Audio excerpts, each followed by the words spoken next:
Gengs, hari ini tuh kita bahas kasus ini karena dari kalian banyak banget yang minta request emang bahas kasus ini. Kita mah ngikutin majikan aja maunya apa ya. Sama buat kalian yang pada minta, ini dong voucher diskonnya lagi buat Miral gitu kan ya.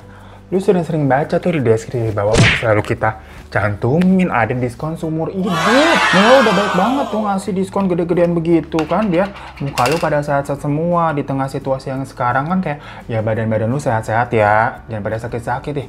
Teman-teman gue pada sakit semua, ya batuk lah, yang sakit tenggorokan lah, makanya muka juga dirawat tuh biar ini kulitnya tuh juga sehat. Makanya dari tadi kita oles-oles Miral nih biar wajahnya tetap glowing, tetap sehat gitu kan. Biasa pakai Miral dan Glossy Series, gengs. Ini sampai udah mau habis gue nih day creamnya, habisnya dipakein terus kan. Habis matahari sekarang lagi jahat banget, serem. Nah mumpung lagi ada diskon seumur hidup, jadi kita bisa pakai Miral Glossy Series nih sampai tua nih, muka kita tetap bagus. Ih, gengs ya, kalau misalkan nih produk agak bagus, nggak bakal gua pakai terus nyampe habis kan, habis beli. Ya selain kandungannya emang baru udah terbukti, harganya affordable ditambah ada diskon lagi seumur hidup. Makanya kalian udah mulai dari rutin cobain pakai Miral Glossy Series nih, biar kulit kalian sehat, kenyal gitu ya. Nggak ada masalah-masalah deh, masalah hidup udah banyak dan ditambahin masalah-masalah muka. Nih solusinya pakai Miral Glossy Series. Pokoknya cek-cek aja di deskripsi bawah ya. Hai gengs, karena Oktober udah selesai ya, jadi kita balik ke Mr. Stink dulu. Yang mana pastinya ini juga sebenarnya requestan dari kalian semua, yang seperti biasa lah. Soalnya kejadiannya juga terjadi di bulan Oktober anyway. Dimana di sini ada dua kasus nih gengs. Yang pertama terjadi di tanggal 29 Oktober, dimana ditemukan ayah dan anak bungsunya dengan keadaan sudah tidak bernyawa, dengan posisi badan telungkup atau tengkurap ya, dengan tubuh yang membengkak di dalam rumah di daerah Koja, Jakarta Utara. Nah, yang jadi perbincangan di sini itu adalah sang istri dan anak pertamanya masih sehat, hidup walafiat, tapi posisinya sama-sama berada di dalam rumah. Cuman mereka diam aja. Dengan kata lain, berarti mereka hidup bersama dengan kedua mayat ini, gengs. Yang diperkirakan udah meninggalnya padahal berhari-hari. Bayangin aja, sekitar seminggu lebih hidup bersama dua mayat tapi diam aja kan janggal banget ya. Ditambah saat ada warga yang curiga dengan keluarga ini, keadaan rumahnya pun terkunci dari dalam sampai warga ini harus mendobrak masuk. Sementara keadaan istri yang sebenarnya merupakan saksi kunci dalam kasus ini waktu ditemukan tuh diam aja, tidak bereaksi apapun.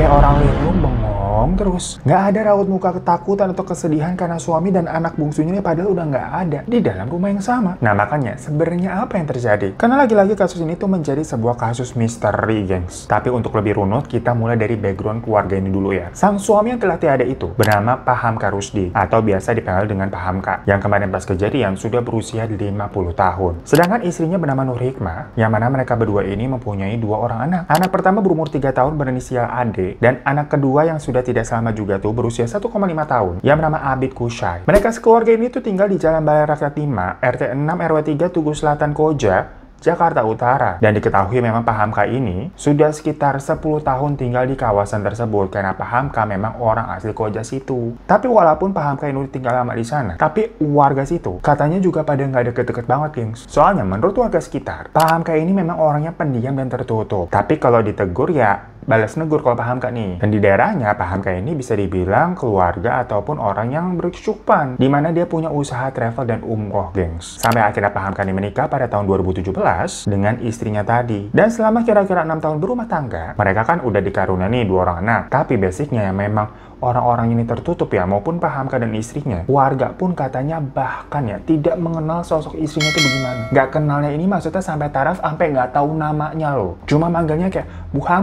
Hamka gitu doang, mentang-mentang itu istrinya Pak Hamka. Nah tapi kalau Pak Hamka tadi kan kalau ditegur balas negor ya, walaupun sebenarnya pendiam. Kalau istrinya ditegur diem aja beneran, nggak balas negor, gengs. Padahal kalau di sosial media, karena ya kerjaannya Pak Hamka kan tadi punya travel, jadi biasanya dia suka membawa keluarganya nih untuk ikut berlibur. Terus ya biasalah posting-posting tuh di sosial media yang memperlihatkan kayak semacam happy family. Nah 19 hari sebelum warga tadi dobrak rumahnya mereka, Pak Hamka dan anak bungsunya ini sebenarnya sempat mendonorkan darah. Yang berarti maksudnya mereka kan masih sehat nih, karena untuk donor darah pasti keadaannya harus fit. Saat itu pun lagi-lagi Pak Hamka membagikan tuh di postingannya dengan caption, termotivasi untuk selalu menjadi insan bermanfaat.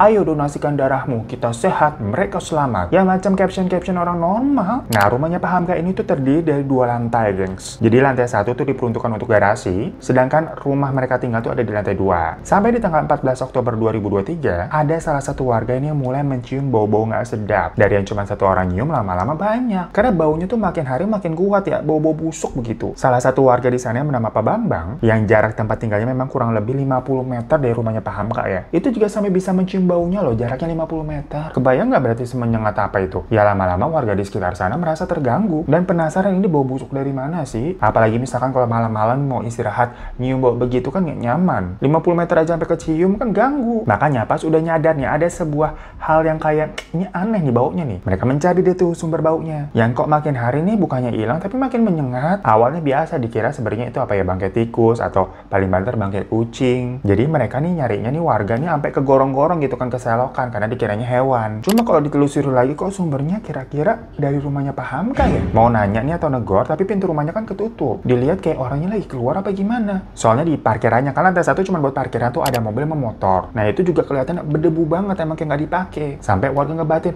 kok kotor begini, apa emang orang lagi di luar ya, nggak dirawat tuh, nggak dipakai. Balik lagi ke background keluarganya Pak Hamka. Selain tertutup, usahanya mereka kan travel. Jadi nggak jarang memang kalau Pak Hamka nih perginya lama ya, traveling ngurusin jemaat umroh gitu misalnya. Itu kan ya minimal seminggu ya, sambil bawa istri sama anak-anaknya. Jadi maksudnya belum ada yang curiga nih karena biasanya memang rumahnya Pak Hamka tuh terlihat sering kosong. Soalnya lagi di halaman rumahnya itu terdapat banyak banget paket yang tergeletak. Maksudnya kalau Pak Hamka sama keluarga ada di dalam, minimal kan pasti paket-paketnya harusnya diambil dong. Cuman ini enggak, udah dibiarin digeletakin gitu aja. Berarti emang orangnya pergi kali. Tapi makin hari ya itu baunya kagak hilang-hilang, malah makin menyengat. Udah kayak nggak bisa ditahan lagi, gengs. Dan makin jelas kalau memang sumbernya ya itu dari dalam rumahnya Pak Hamka. Ini ada apa ya? Karena takut ada apa-apa, makanya di tanggal 27 Oktober, warga ini berinisiatif untuk mendobrak pintu rumahnya Pak Hamka buat memastikan apa yang terjadi di dalam. Tapi waktu itu memang situasinya kayak udah malam nih. Jadi ini warga takutnya dianggap apa ya, dikira mau berniat jahat, mau maling atau mau apa. Walaupun ini rame-rame maksudnya. Akhirnya udah diputuskan besok aja deh pagi-pagi yuk. Kita panggil pihak kelurahan buat lapor supaya nggak dicap main hakim sendiri si warga nih. Tapi kebetulan pihak kelurahan baru bisa besokannya lagi. Jadi ya udah, makanya di tanggal 29 Oktober pagi-pagi jam 8 dilakukanlah tuh pendobrakan rame-rame. Karena pintunya benar-benar dikunci, posisinya tuh dari dalam. Pas pintu udah berhasil kebuka nih, kondisi di dalam rumah tuh berantakan banget, bener-bener kayak kapal pecah. Tapi yang bikin warga kaget adalah mereka ini menemukan istrinya Pak Hamka itu lagi duduk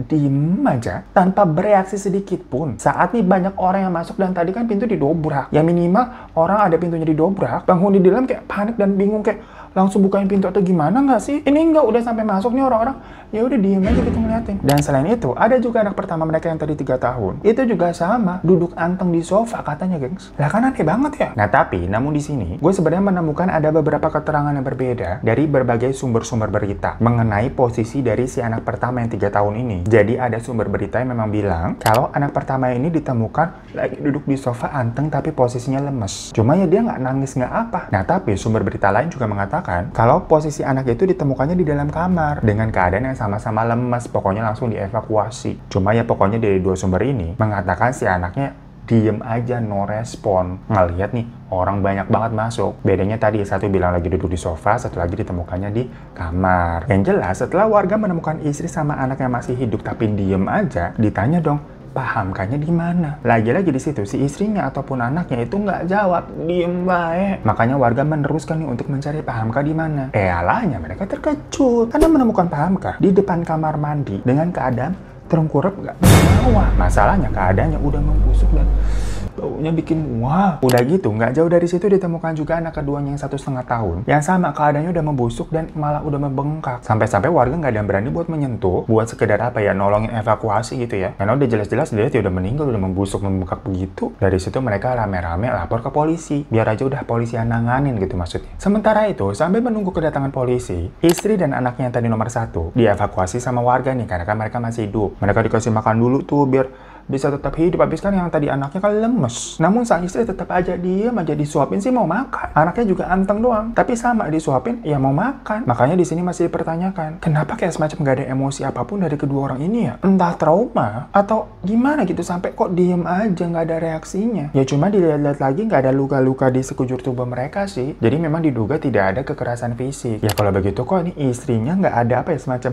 laporan atau komunikasi sama warga setempat gitu minimal mengenai keadaan suaminya dan anaknya sudah membusuk begitu. Setelah kedatangan polisi tadi, barulah Pak Hamka dan anak yang bungsu itu dievakuasi untuk dilakukannya otopsi oleh instalasi forensik RS Polri Kramat Jati. Dan dari hasil otopsinya diketahui nih kalau Pak Hamka itu ternyata sudah tewas 10 hari sebelum tadi akhirnya ditemukan sama warga di tanggal 29 Oktober. Sedangkan kalau anak bungsunya yang baru berusia 1,5 tahun itu telah meninggal 3 hari sebelum ditemukan. Jadi di sini maksudnya ayahnya duluan yang meninggal, baru 7 hari setelahnya disusul sama anaknya. Nah berarti kalau begitu kan meninggalnya nggak barengan. Waktu suaminya meninggal duluan nih, kenapa nggak dilaporin? Tadi kan kita udah bilang ya, selain sempat di awal sebenarnya Pak Hamka ini melakukan donor darah, yang berarti keadaannya baik-baik saja. Ternyata Pak Hamka ini itu juga sempat menghubungi keluarganya tepat 10 hari sebelum tadi dia ditemukan, yaitu sekitar tanggal 18 Oktober. Jadi Pak Hamka itu sempat mengeluhkan rasa sakit di tenggorokannya yang dideritanya ke keluarganya di telepon. Tapi keluarganya nggak mikir macam-macam. Karena kan ya kita tahu cuaca ini lagi nggak bagus. Banyak banget orang batuk pilek sekarang mah. Dan memang Pak Hamka ini punya riwayat sering sakit tenggorokan. Ya makanya orang sakit tenggorokan mana kita mikir macam-macam sih? Kayaknya itu juga bukan penyebab sampai bisa Pak Hamka menjadi seperti itu, membusuk begitu. Seiring waktu pengusutan, di tanggal 30 Oktobernya ditemukan fakta lain yang mengejutkan dan cukup penting. Karena ditemukannya ada bercak darah di tubuh istrinya Pak Hamka. Soalnya gini, sebelumnya kan kondisi istrinya tidak ditemukan luka apapun nih, dan di tubuh Pak Hamka juga tidak terdapat luka apapun. Namun kok di sekitarnya banyak ceceran darah. Nah jika di istrinya nggak ada luka, di suami juga nggak ada luka, tapi kok ada bercak darah sama ada ceceran darah, itu darah siapa? Makanya hari ini lagi dicari tahu dengan pencocokan DNA, gengs. Cuman kan kayak aneh ya. Dan penyebab kematiannya ini juga karena apa tuh lagi diselidiki. Apakah sakit atau adanya pembunuhan atau apa? Karena banyak banget keanehan-keanehan, terutama terhadap sang istri dalam kasus ini ya. Berbeda dengan tadi keadaannya Pak Hamka yang tidak ada luka. Kalau pada anak bungsu tuh yang 1,5 tahun, itu terdapat beberapa luka lebam gengs kalau di dia. Nah tapi lagi-lagi polisi sih masih menelusuri apakah luka lebam tersebut diakibatkan kekerasan atau mungkin karena ya terjatuh. Namanya ini kan 1,5 tahun masih balita, yang jalannya juga belum seimbang, mungkin aja jatuh gitu ya. Nah tapi terakhir yang gue cari-cari informasinya itu di tanggal 31 Oktober, istrinya masih belum bisa dimintai keterangan. Yang menurut RS Polri Kramat Jati, kondisi istrinya itu masih bisa dibilang lemah dengan hemoglobin yang rendah, alias ya kayak semacam kurang darah ya. Kemungkinannya karena ya sudah berhari-hari kan dia nggak makan. Namun nantinya sang istrinya nih akan menjalani tes psikologi untuk mengetahui keadaan pastinya yang memang dipertanyakan sebenarnya kenapa gitu loh. Terus lanjut di tanggal 1 November, polisi ini telah menggelar TKP sebanyak 2 kali gengs. Tapi polisi berencana menggelar TKP lagi, jadi sampai 3 kali ini supaya bisa dapetin bukti ataupun data lah supaya kasus ini tuh terpecahkan dengan cepat. Nah sementara itu beberapa tetangga-tetangga di sekitar itu pastinya juga ada yang diwawancarain dong. Nah ada nih tetangga yang menyewa lahan punyanya Pak Hamka buat dia usaha. Jadi persis di sebelah rumahnya Pak Hamka gengs. Tetangganya ini udah nyewa sekitar 1 tahun. Dan selama tetangganya buka usaha jadi jualan di situ, dia ini siap-siap gitu kan buka toko dari jam 4 pagi sampai biasanya siang tuh. Nah dia hampir nggak pernah ngelihat istrinya Pak Hamka tuh keluar rumah. Jadi sejarang itu si istrinya keluar rumah. Sekalipun lewat, ya lewat aja. Maksudnya tadi kan kita udah bilang ya, kalau disapa gitu, ditegur, gak bakal dijawab. Jadi ya aneh itu istrinya ternyata. Dan selama bulan Oktober kemarin, tetangganya itu memang gak pernah ngeliat lagi nih istrinya keluar rumah. Dan gak ada orang lain juga yang masuk ke dalam rumah. Sampai akhirnya didobrak paksa sama tetangga kan. Nah jadi menurut kalian ini tuh kasus apa sih? Dan motif atau rahasia dibalik ini semua tuh kira-kira apa ya? Kenapa sang istri dan anak pertama itu bisa tenang aja, cenderung diem di dalam rumah selama berhari-hari. Padahal ada anggota keluarga yang meninggal sampai membusuk dan bau. Minimal kebauan nggak sih itu di dalam rumah, mana dikunci? Nah, apakah ini ada dugaan kait-kaitan dengan sekte-sekte lain kayak kasus-kasus sebelumnya? Tapi kalau kali ini sekte apaan gitu ya? Ya pokoknya berarti kasus ini masih menjadi misteri dan penyelidikan polisi. Tapi kita doakan aja, semoga nih istrinya merupakan saksi kunci itu bisa segera pulih dan memberikan keterangannya. Sehingga kasus ini cepat mendapatkan titik terang, biar bisa cepat ketahuan tuh penyebab dan ceritanya tuh sebenarnya gimana sampai bisa kejadian kayak gini. Sekarang kita lanjut ke kasus kedua ya gengs ya. Dimana pas kita denger ini aja langsung kayak astagfirullahaladzim gitu ngelus dada. Karena di sini ada permasalahan dari menantu dan mertua. Yang sebenarnya namanya menantu sama mertua kan kayak kucing sama anjing gitu ya. Bukan cerita baru kalau sering emang gak akur. Tapi kalau ini mah udah keterlaluan. Soalnya si mertuanya nih dengan tega menghabisi menantunya yang lagi hamil besar. Ini banyak banget beritanya di mana-mana nih lagi berseliweran. Dimana kasus ini tuh terjadi di Pasuruan, Jawa Timur. Tepatnya di Selasa kemarin tanggal 31 Oktober tuh di Dusun Belimbing, Desa Pararejo, Kecamatan Purwodadi, Kabupaten Pasuruan, Jawa Timur. Jadi 31 Oktober bertepatan dengan Halloween, tapi ini lebih serem kelakuannya daripada kelakuan hantu. Dimana menantu yang lagi hamil 7 bulan tuh bernama Fitria Almuniroh berusia 23 tahun. Dia tuh menikah dengan pria bernama Sueb. Nah, Sueb ini punya ayah bernama Khoiri yang sudah berusia 52 tahun. Yang belum lama ayahnya Sueb ini ditinggal sama istrinya, jadi ya ibunya Sueb. Yang mana menurut tetangga sekitar, sewaktu almarhumah ibu mertuanya Fitria ini masih hidup, Fitria yang memang sehari-hari tinggal bersama mereka tuh rukun-rukun aja sama bapak mertuanya pun. Nggak pernah ada kedengeran cekcok atau kayak nggak harmonis gitu, enggak. Ditambah sang suami nih, Sueb ini udah lama nganggur juga, jadi semuanya tuh di rumah. Namun 2 hari sebelum kejadian terjadi nih, tepatnya berarti di hari Minggu 29 Oktober, Sueb memang mengaku kalau ada yang berbeda dengan bapaknya nih, Pak Khoiri. Dimana bapaknya sering kayak uring-uringan mendadak, ngomel-ngomel dan bawaannya kayak marah-marah melulu gitu, gengs. Apa yang dilakukan anak sama menantunya tuh kayak salah terus. Padahal menurut Sueb nih, Fitria istrinya itu merupakan apa ya, sosok menantu yang peduli sama mertua, gengs. Kayak open aja gitu terhadap ayah mertuanya. Si simple makanan aja selalu Fitria yang nyiapin. Apalagi semenjak kepergian ibu mertua ya. Ya sebenarnya walaupun sang ibu mertua ini belum lama berpulang, tapi ada kebahagiaan baru juga di dalam rumah tersebut. Kayak Sueb awalnya kan udah nganggur lama tuh. Akhirnya dia dapat kerjaan lagi loh. Ditambah Fitria yang lagi hamil 7 bulan. Berarti kan harusnya si ayah mertua nih harusnya seneng. Anaknya dapat kerja dan bentar lagi dia punya cucu. Yang sudah diketahui jenis kelaminnya pun perempuan. Sampai di hari Selasanya jam 12, sang bapak mertua ini kedapatan datang ke balai desa untuk meminta bantuan sosial kayak semacam bansos sembako, telur, beras, minyak yang gitu-gitulah. Namun ternyata namanya dia, nama keluarganya itu tidak terdaftar dalam list penerima bansos. Jadinya udah dia pulang nggak bawa apa-apa. Sia-sia deh datang siang-siang kan tuh jam 12 ke balai desa. Sementara di kantor nih Sueb itu emang mau cepet-cepet balik karena kan istrinya di rumah lagi hamil besar. Entah kenapa memang juga ada feeling nggak enak gitu dari dirinya. Tapi pas dia sampai rumah nih,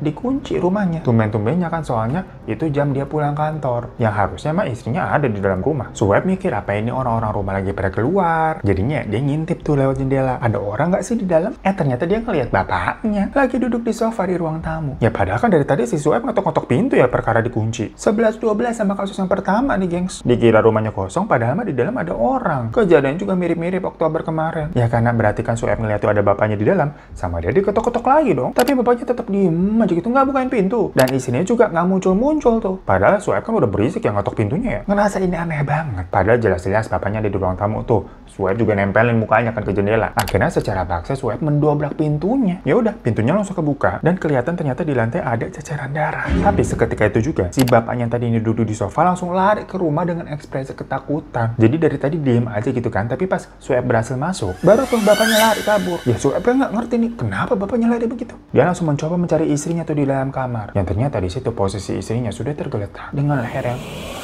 ya Sueb teriak kenceng banget, dia histeris ngeliat istrinya begitu. Minta tolong, dia teriak-teriak ke warga buat membawa istrinya nih gotong ke rumah sakit. Ya para tetangga langsung berdatangan dan pada kaget juga melihatnya kan. Mereka sempat ya udah gotongan tuh bawa Fitria ke puskesmas Purwodadi. Namun udah telat, Fitria nggak selamat. Begitu pula dengan anak yang dikandungannya gengs. Dimana berarti ibu dan calon anaknya ini tuh meninggal. Sementara itu tadi sang bapak mertua ya kabur. Tapi ternyata dia bersembunyi itu kaburnya di rumah salah satu tetangganya bernama Pak Barni. Ya tapi Pak Barni ini bukan secara sukarela mempersilahkan Pak Khoiri ini tuh bapak mertua tuh masuk ke dalam rumahnya. Tapi karena memang si bapak mertua ini masih membawa senjata tajam dan langsung nyelonong masuk. Makanya Pak Barni yang takut dia apa-apain dia diem aja. Cuman kan tetangga-tetangga udah pada lihat tuh bapak mertua tuh masuk ke dalam rumahnya Pak Barni. Jadi cepuin lah, di situ tuh ngumpet tuh. Abis udah geger kan nih masalah Fitria. Ya lagi hamil terus dihabisin begitu kan, digotong sama warga kan, itu heboh banget. Akhirnya sampai TNI dan Polri itu datang dan menggerebek rumahnya Pak Barni. Di mana posisinya si bapak mertua itu lagi ngumpet di dalam kamarnya Pak Barni dengan ngunci pintu kamarnya. Jadi yang punya rumah pun lagi nggak ada di kamar nih padahal. Tapi yang bikin geleng-geleng, ketika ditangkap, si bapak mertua dia dengan santai aja, macam kayak bapak-bapak nggak pakai baju yang cuma sarungan doang, gengs. Berasa lagi kayak istirahat nyantuy coba. Nah, setelah melakukan penangkapan, polisi melakukan olah TKP di jam 8 malam di hari itu juga. Di sana polisi mengambil barang bukti berupa pisau dapur yang digunakan sama bapak mertua dan bantal yang bersimbah darah. Sementara saat ditanya ini alasannya kenapa bapak ini tega banget gitu melakukan terhadap menantu sendiri. Apa alasannya, Pak? Dijawab katanya kalau dia lapar belum makan. Makanya kan hari itu dia sempat ngantri bansos buat dapetin bahan makanan tapi nggak dapet tuh. Dan pas dia nanya ke menantunya Fitria, katanya dijawabnya dengan ketus nggak ada makanan gitu. Nah, tapi kan ini semua pengakuan dari pelaku ya. Habisnya kalau menurut anaknya atau suaminya Fitria, Swep, Fitria ini selalu masak tiap hari loh dan ngurusin makanan untuk bapak mertuanya juga. Yang mana di rumah nggak adanya bahan makanan minimal telur sama nasi mah ada. Ngapain sih bapak mertuanya ini sampai repot-repot ngantri bansos? Toh anaknya Swep ini udah mulai kerja. Jadi motif awal kalau diduga bapak mertuanya ini tuh tega melakukan hal itu karena lapar, itu masih dipertanyakan. Ya walaupun mungkin bisa jadi masuk akal dalam tanda kutip ya, quote and quote. Kalau orang lapar kan suka emang jadi beda orang ya. Tapi emang ini levelannya udah ekstrim jatuhnya. Nah, menurut para tetangga yang ikut juga nih melihat kondisi Fitria kan karena rame-rame pada bantuin gotongin tuh. Di situ katanya keadaannya Fitria nih dasarnya sudah tersingkap. Sehingga memang muncul spekulasi dugaan jangan-jangan bapak mertuanya ini sempat memaksa berbuat hal yang enggak-enggak. Tapi menantunya itu menolak. Jadinya bapak mertuanya kesel terus berbuat demikian. Bener aja kemarin Jumat nih, tanggal 3 tuh, bapak mertuanya itu akhirnya mengaku kalau waktu itu dia lagi mabuk dan tergoda nih ngeliat menantunya. Makanya maksa untuk berhubungan tapi ya ditolak lah. Makanya si bapak mertua kesel, udahlah tadi siang katanya nggak dapet sembako, jadinya lari ke mabok-mabokan terus melakukan hal setega itu. Lah, kita kan dengarnya jadi bingung ya. Ada orang minta sembako nggak dikasih malah beli alkohol. Lu beliin beras, Pak, ya Allah ya Robi. Namun lagi-lagi karena kan kita di sini seringnya itu membahas berita yang memang baru kejadian karena requestan dari kalian. Jadi pastinya hal ini juga masih dalam penyelidikan dan belum ada putusan resminya. Sama kayak kasus yang pertama tadi. Tapi yang jelas di sini kita jadi makin was-was sama sifat manusia yang nggak ketebak. Masalahnya di sini sang anak atau berarti dia suami juga nggak nyangka bapaknya sendiri itu bisa berbuat seperti itu, dan tetangga-tetangga sekitar pun juga sama herannya. Nggak pernah ada tanda-tanda percekcokan di antara mertua sama menantu ini sebelumnya loh. Namun tahu-tahu ini menantunya lagi hamil 7 bulan, dihabisin begitu aja alasannya lapar. Yang ternyata karena si bapaknya ini nafsu ngelihat menantunya, dia nggak bisa menyalurkan hasratnya karena istrinya baru aja meninggal. Apa kabar dunia? So itu guys, dua berita terbaru yang dua-duanya tuh membingungkan, sama-sama menjadi misteri sebenarnya ini apa ya motifnya. Dua-duanya ini tuh sama-sama ada seseorang di dalam rumah yang diem aja, padahal ada orang lain yang meninggal di dalamnya. Wah, ngeri-ngeri ya. Ya thank you semuanya udah nonton. Kalau kalian punya request apapun, minta berita apa lagi yang harus dibahas, langsung aja komen di bawah ya. Ataupun bisa DM gue dan kasih tahu di Instagram gue @hirotaradivan. Sampai jumpa di kasus missing selanjutnya. Assalamualaikum.